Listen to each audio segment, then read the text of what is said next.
세계가 파멸하는 날, 이른바 아포칼립스를 대비해 스스로를 지키기 위해 나선 사람이 있습니다. 미국 뉴햄프셔주에 사는 알렉스 메이슨. 그런데 놀랍게도 말이죠. 그의 나이는 19살입니다.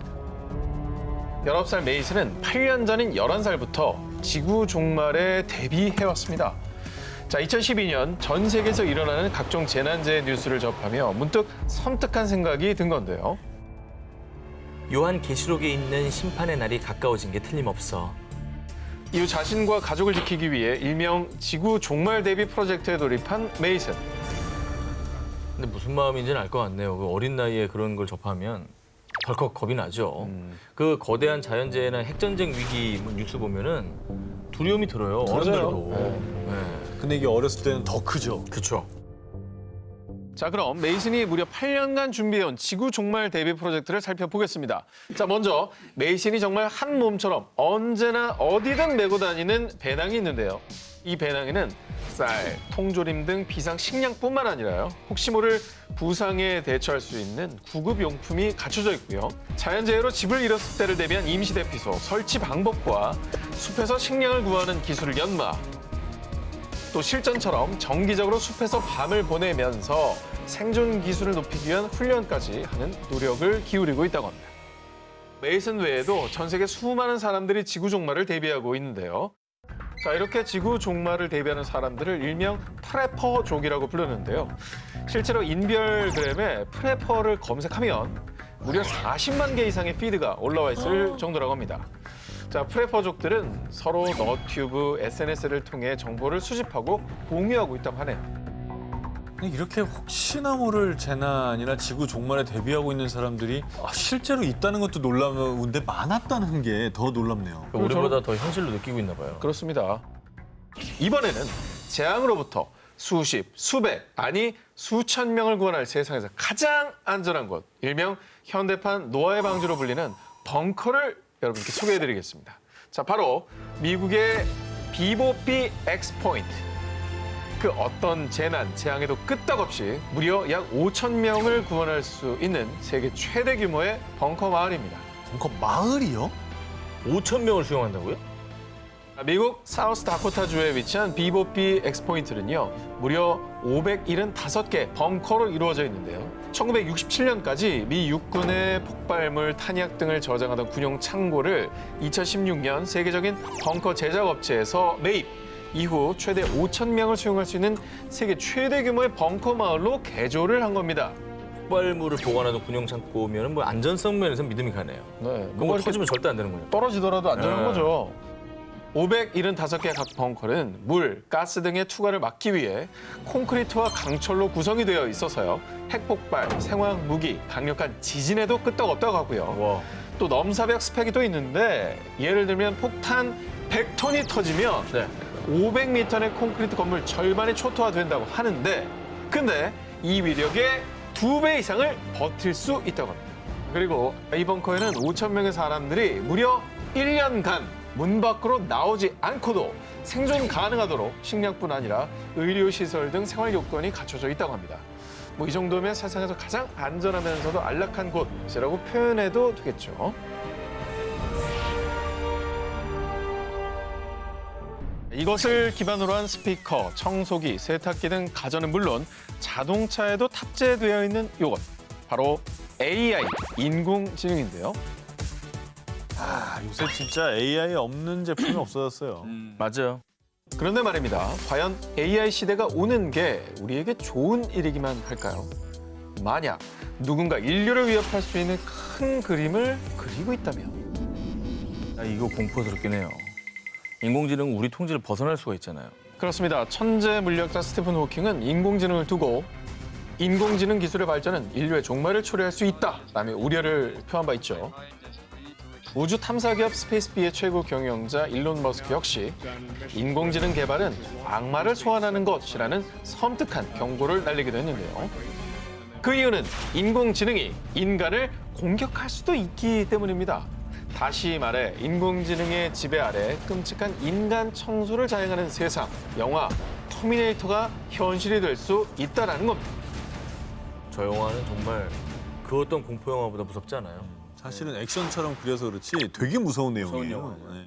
그런데 사실상 인공지능 무기는 미래가 아닌 현 시대에도 계속 선보이고 있습니다. 2015년 러시아는 정찰 및 군사시설 보호 등을 목적으로 한 군사 무인 로봇 기갑 차량 플랫폼 M을 개발해 선보였는데 무섭다.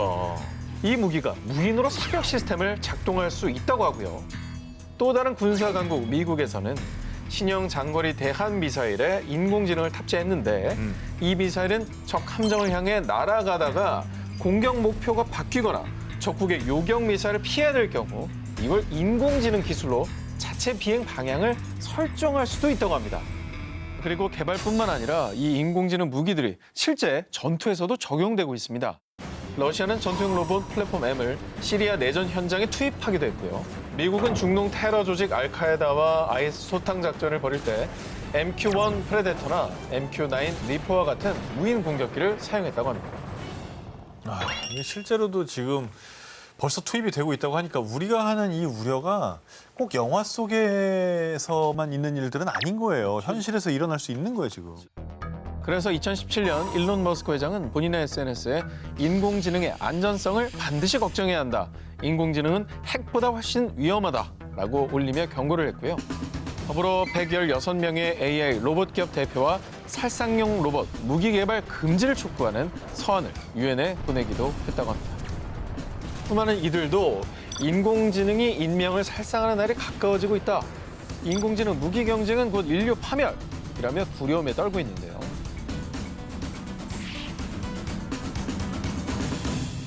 지구의 신비와 자연을 탐사하는 유명 과학 전문 채널에서요. 2010년 한 다큐멘터리가 방송되면서 전 세계에 충격과 큰 파장을 일으켰습니다.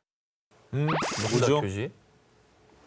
만약 이것이 멈춘다면 세계 각지에서는 홍수와 지진이 일어나고 1년 내내 봄, 가을 없이 영상 50도가 넘는 여름 혹은 영하 50도 이하에 달하는 겨울이 계속되는 등 정말 상상하지 못한 끔찍한 재앙이 일어난다는데요.